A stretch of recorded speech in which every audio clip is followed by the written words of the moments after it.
संगत जीओ आओ फतेह दी सांझ पाइए। वाहिगुरू जी का खालसा वाहिगुरू जी की फतेह।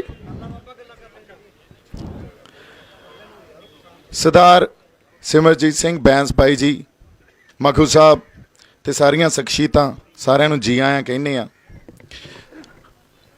मैं गल असी रोज़ ही गल करते हैं, दिल दीयां गल्लां ही सांझियां करते हैं। सो दो चार गल्लां करनियां सी। असी आपदे इतिहास की गल करते हैं, इस खित्ते के इतिहास की, पंजाब के इतिहास की, साडे देश के इतिहास की, साडे सिद्धांत की, साडे फलसफे की गल करते हैं। तो जदों लड़ाइयां ते संघर्ष विढ़े जाते आ, असी जज्बा लैके अगे आने आ, पर वो किसी सिद्धांत तो पैदा होया हुंदा, किसी फलसफे तो पैदा होया हुंदा।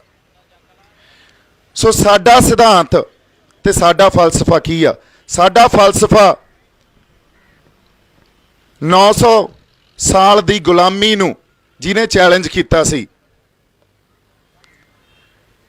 गुरु नानक साहब का फलसफा जिन्हां ने 900 साल की गुलामी नूं चैलेंज करके यह संदेश दिता सी भी साडे फैसले असी खुद करांगे, साडे फैसले ईरानी दुरानी या कोई अफगानिस्तानी नहीं करनगे, असी आप करांगे, इस खित्ते दे लोग करनगे। असी धार्मिक तौर पर, सभ्याचारक तौर पर, समाजिक तौर पर जिहड़े फैसले करांगे वो असी आप करांगे।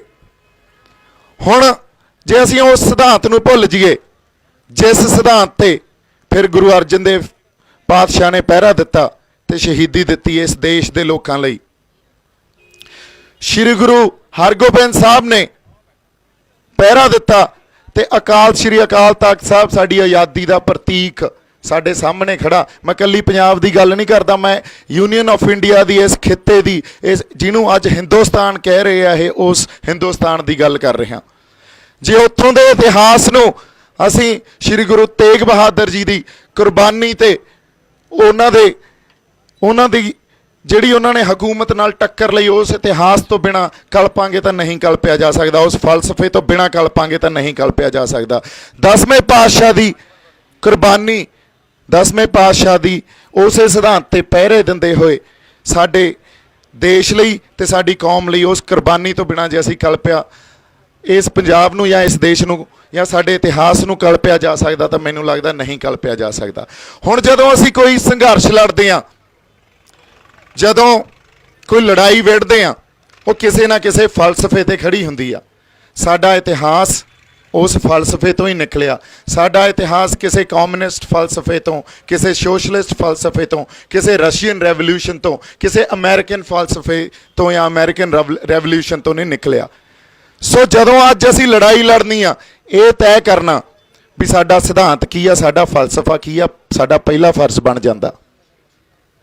उदों पहली गल लड़ाई लड़ के इस दे खिलाफ रहे हैं, उस धिर के खिलाफ रहे हैं जिन्हां ने अज स्पष्ट रूप च प्रतख रूप च गल ऐलानती भी असीं एक हिंदू राष्ट्र बना रहे हैं। फिर असीं कित्थे जाइए? फिर बाकी दियां घट गिनतियां कित्थे जाण?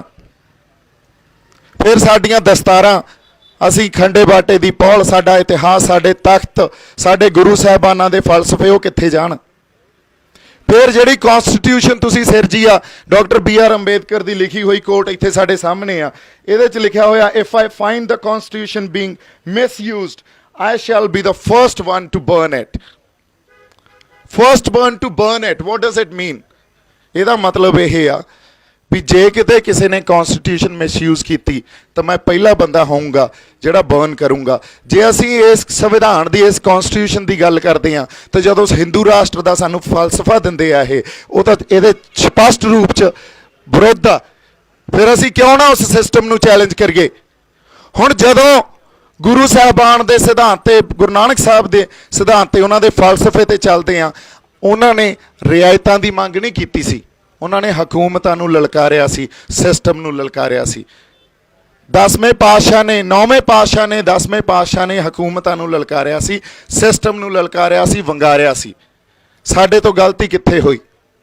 और उसे इतिहास ने सानू राज दिता सी, साडे च सॉवरनिटी दिती सी, सानू एक स्टेटहुड दिता सी, साडे च पातशाही दावा सानू दिता सी। ਪਰ ਗਲਤੀ ਕਿੱਥੇ ਹੋਈ?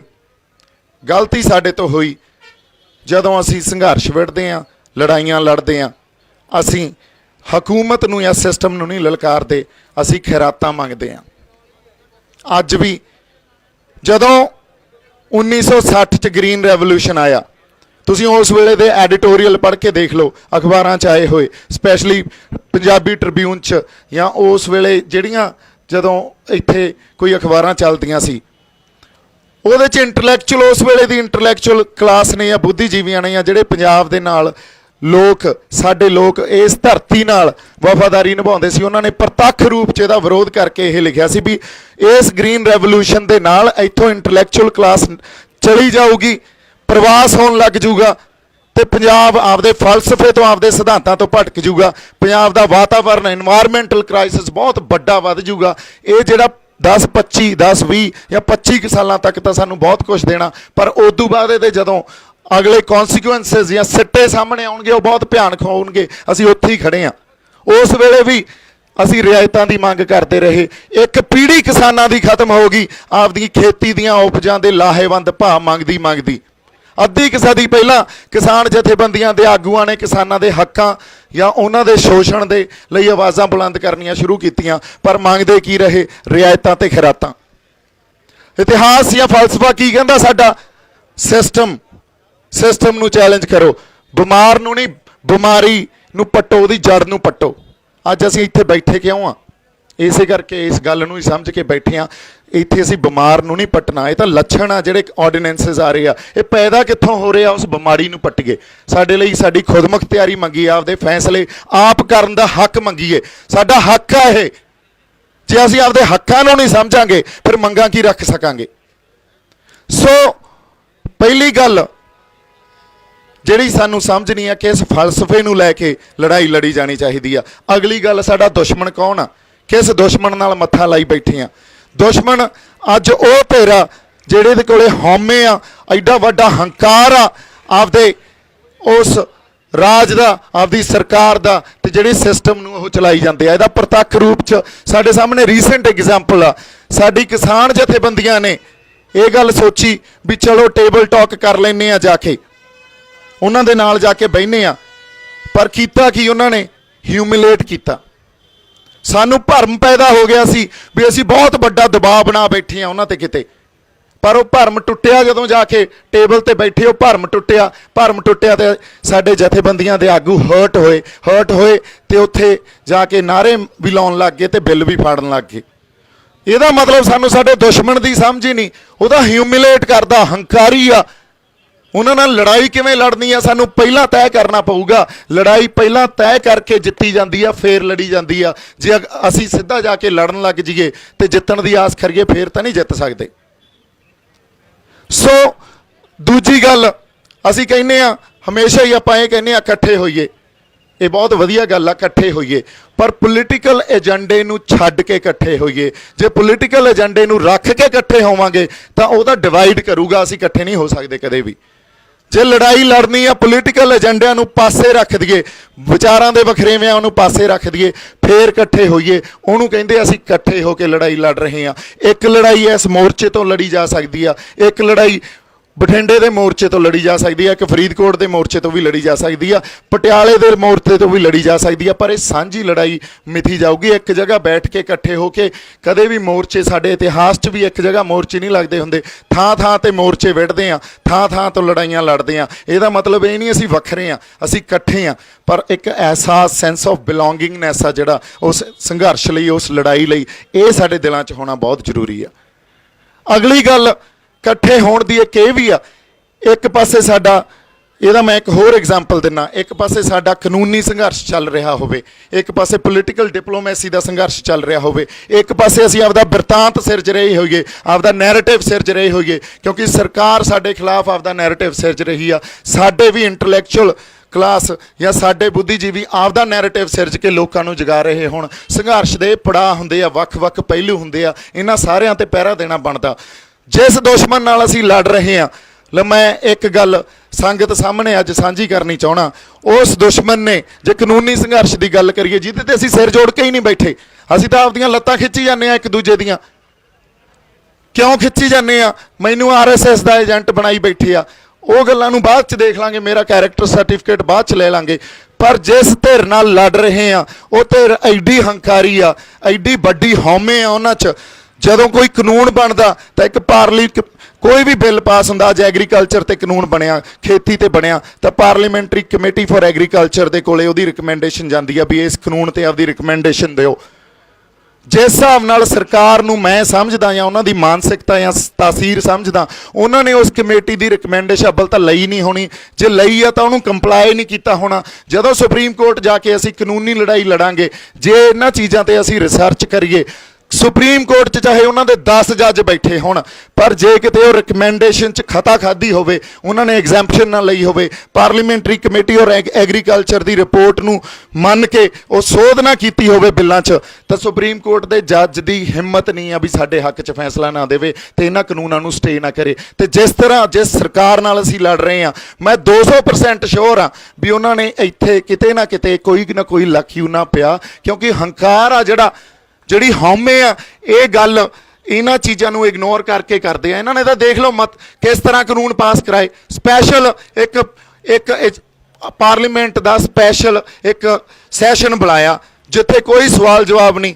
ਸਿਰਫ ਉੱਥੇ ਕਾਨੂੰਨ ਪੇਸ਼ ਕੀਤੇ, ਪਾਸ ਹੋਏ, ਲੋਕ ਸਭਾ 'ਚ ਰਾਜ ਸਭਾ 'ਚ ਪਾਸ ਹੋਏ ਤੇ ਪ੍ਰੈਜ਼ੀਡੈਂਟ ਨੇ ਅਸੈਂਟ ਦਿੱਤਾ ਆਪਦਾ। ਸੋ ਇਹਦੇ ਪਿੱਛੇ ਸਾਨੂੰ ਦਿਖਦਾ ਕਿੱਡੀ ਵੱਡੀ ਸਾਜ਼ਿਸ਼ ਆ। ਸਾਜ਼ਿਸ਼ ਕੀ ਆ? ਪੰਜਾਬ ਨੂੰ ਜਦੋਂ 1960 'ਚ ਜੇ ਗ੍ਰੀਨ ਰੈਵੋਲੂਸ਼ਨ ਆਇਆ ਸੀ, ਅੱਜ ਇਹ ਕਾਨੂੰਨ ਆਏ ਆ, ਵਿਚਾਰਧਾਰਾ ਇੱਕੋ ਹੀ ਆ ਵੀ ਇਹਨਾਂ ਦੇ ਫਲਸਫੇ ਨੂੰ ਅੱਜ ਤਾਂ ਸਪਸ਼ਟ ਰੂਪ 'ਚ ਸਾਡੇ ਸਾਹਮਣੇ ਕਰਤਾ। ਜਦੋਂ ਹਿੰਦੂ ਰਾਸ਼ਟਰ ਦੀ ਗੱਲ ਕਰਦੇ ਆ ਵੀ ਤੁਸੀਂ ਆਪਦੇ ਆਪ ਨੂੰ ਜੇ ਵੱਖਰੇ ਕਹੋਗੇ, ਆਪਦੇ ਆਪ ਨੂੰ ਜੇ ਵਿਲੱਖਣ ਕਹੋਗੇ, ਡਿਸਟਿੰਕਟ ਆਈਡੈਂਟੀਟੀ ਆਪਦੀ ਕਲੇਮ ਕਰੋਗੇ, ਆਪਦੀ ਸਟੇਟਹੁੱਡ ਕਲੇਮ ਕਰੋਗੇ, ਆਪਦੀ ਸੋਵਰਨਿਟੀ ਕਲੇਮ ਕਰੋਗੇ ਜਾਂ ਖੁਦਮੁਖਤਿਆਰੀ ਕਲੇਮ ਕਰੋਗੇ, ਤਾਂ ਫਿਰ ਇੱਥੇ ਤੁਹਾਨੂੰ ਰਹਿਣ ਦਾ ਕੋਈ ਹੱਕ ਨਹੀਂ। ਤੁਸੀਂ ਜਾਓ ਕੈਨੇਡਾ, ਅਮਰੀਕਾ, ਆਸਟ੍ਰੇਲੀਆ। ਪਰ ਇੱਕ ਗੱਲ ਪੰਜਾਬ ਸਮਝ ਲੈ, ਕੈਨੇਡਾ, ਅਮਰੀਕਾ, ਆਸਟ੍ਰੇਲੀਆ ਸਾਡੇ ਗਿਆਂ ਦੀ ਇੱਜ਼ਤ ਤਾਂ ਹੀ ਆ ਜੇ ਪਿੱਠ ਤੇ ਸਾਡੇ ਪੰਜਾਬ ਖੜਾ। ਤਾਂ ਜਿੱਦਾਂ ਇੱਥੋਂ ਪੱਟੇ ਗਏ, ਇੱਥੋਂ ਖੁਰ ਗਏ, ਸਭ ਕੁਝ ਖੁਰ ਜਾਣਾ, ਮੁੜ ਕੇ ਕਿਤੇ ਸਾਡੇ ਪੈਰ ਨਹੀਂ ਲੱਗਣੇ। ਸੋ ਜਦੋਂ ਅਸੀਂ ਇਹ ਕਹਿ ਰਹੇ ਹਾਂ ਵੀ ਪੰਜਾਬ ਆਪਦੀ ਹੋਂਦ ਦੀ ਲੜਾਈ ਲੜ ਰਿਹਾ, ਇਸ ਲਈ ਆਪਦੇ ਹੋਂਦ ਦੀ ਲੜਾਈ ਲੜ ਰਹੇ ਹਾਂ। ਸਾਡੀ ਧਰਤੀ ਨਾਲੋਂ ਸਾਨੂੰ ਤੋੜਿਆ ਜਾ ਰਿਹਾ, ਸਾਨੂੰ ਖੋਰਿਆ ਜਾ ਰਿਹਾ, ਸਾਡਾ ਇਤਿਹਾਸ, ਸਾਡੀ ਮਾਂ ਬੋਲੀ, ਸਾਡੇ ਪਾਣੀ, ਸਾਡਾ ਫਲਸਫੇ, ਗੁਰੂ ਨਾਨਕ ਸਾਹਿਬ ਦਾ ਸਿਧਾਂਤ, ਇਹ ਛੱਡ ਕੇ ਹੁਣ ਅਸੀਂ ਕਿੱਥੇ ਜਾਈਏ? ਫਿਰ ਸਾਡੇ ਪੱਲੇ ਕੀ ਰਹਿ ਜੂ? ਇਹੀ ਜਾਗਦੀਆਂ ਜ਼ਮੀਰਾਂ ਵਾਲੇ ਇੱਥੇ ਬੈਠੇ ਆ। ਮੈਨੂੰ ਮਾਣ ਆ ਤੁਹਾਡੇ ਤੇ ਵੀ ਤੁਸੀਂ ਇੱਥੇ ਆ ਕੇ ਇਸ ਲੜਾਈ 'ਚ ਸ਼ਮੂਲੀਅਤ ਵੀ ਦਿੱਤੀ ਆ, ਇਸ ਲੜਾਈ 'ਚ ਹੱਲਾਸ਼ੇਰੀ ਤੇ ਹੌਸਲਾ ਵੀ ਦਿੱਤਾ ਸਾਨੂੰ। ਪਰ ਇਹ ਮੋਰਚਾ ਜੇ ਅਸੀਂ ਇਹ ਕਹਿ ਦਈਏ ਵੀ ਕਿਸੇ ਇੱਕ ਜਾਣੇ ਇਕੱਲੇ ਦਾ ਜਾਂ ਮੈਂ ਇਸ ਮੋਰਚੇ ਦਾ ਮੋਢੀ ਹਾਂ, ਇਹ ਬਹੁਤ ਵੱਡਾ ਝੂਠ ਆ। ਇਹ ਸਾਡਾ ਮੋਰਚਾ, ਪੰਜਾਬ ਦਾ ਮੋਰਚਾ, ਪੰਜਾਬ ਦੇ ਵਾਰਸਾਂ ਦਾ ਮੋਰਚਾ। ਸੋ ਬਾਈ ਜੀ, ਤੁਸੀਂ ਆਏ ਹੋ, ਬਹੁਤ ਬਹੁਤ ਤੁਹਾਡਾ ਧੰਨਵਾਦ। ਮਖੂ ਸਾਹਿਬ, ਤੁਸੀਂ ਆਉਂਦੇ ਰਹਿੰਦੇ ਹੋ ਜੀ। ਇਹ ਬਹੁਤ ਵੱਡੀ ਹੱਲਾਸ਼ੇਰੀ ਆ, ਕਿਉਂਕਿ ਇਹੋ ਜਿਹੀਆਂ ਸ਼ਖਸੀਅਤਾਂ, ਇਹਨਾਂ ਨੂੰ ਲੋਕ ਸੁਣਦੇ ਵੀ ਆ, ਇਹਨਾਂ ਦੇ ਵਿਚਾਰਾਂ ਨੂੰ ਕੰਸੀਡਰ ਵੀ ਕਰਦੇ ਆ। ਔਰ ਗੱਲ ਜਦੋਂ ਇਹੋ ਜਿਹੀਆਂ ਸ਼ਖਸੀਅਤਾਂ ਆ ਕੇ ਕਰਦੀਆਂ, ਉਹਨਾਂ ਨੂੰ ਐਂ ਲੱਗਦਾ ਵੀ ਕਿਸੇ ਸਹੀ ਦਿਸ਼ਾ ਵੱਲ, ਕਿਸੇ ਸਹੀ ਸੇਧ ਵੱਲ ਅਸੀਂ ਜਾ ਰਹੇ ਹਾਂ।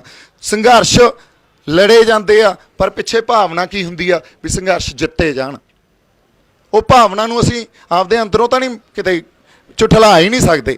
ਸੋ ਸਾਡੀ ਵੀ ਭਾਵਨਾ ਇਹ ਆ ਵੀ ਸੰਘਰਸ਼ ਨੂੰ ਜਿੱਤੀਏ, ਸਾਡਾ ਰਾਹ ਦਸੇਰਾ ਕਰੋ, ਸਾਨੂੰ ਹੱਲਾਸ਼ੇਰੀ ਵੀ ਦਿਓ, ਸਾਨੂੰ ਹੌਸਲਾ ਵੀ ਦਿਓ। ਤੇ ਸੰਗਤ ਜਦੋਂ ਆ ਕੇ ਸਾਹਮਣੇ ਬੈਠੀ ਹੁੰਦੀ ਆ, ਤੇ ਉਸ ਵੇਲੇ ਤਾਂ ਜਦੋਂ ਫਿਰ ਅੰਦਰੋਂ ਜਿਹੜੇ ਫੁਰਨੇ ਆਉਂਦੇ ਆ ਜਾਂ ਗੱਲਾਂ ਨਿਕਲਦੀਆਂ, ਉਹ ਜਮਾਂ ਰੂਹਾਂ ਦੀਆਂ ਅੰਦਰ ਵਾਲੀਆਂ ਤਹਿਾਂ 'ਚੋਂ ਨਿਕਲਦੀਆਂ। ਮੇਰੇ ਵੱਲੋਂ ਬਹੁਤ ਸਾਰਾ ਪਿਆਰ ਤੇ ਸਤਿਕਾਰ। ਜਿਉਂਦੇ ਵਸਦੇ ਰਹੋ। ਸਤਿ ਸ਼੍ਰੀ ਅਕਾਲ। ਵਾਹਿਗੁਰੂ ਜੀ ਕਾ ਖਾਲਸਾ, ਵਾਹਿਗੁਰੂ ਜੀ ਕੀ ਫਤਿਹ।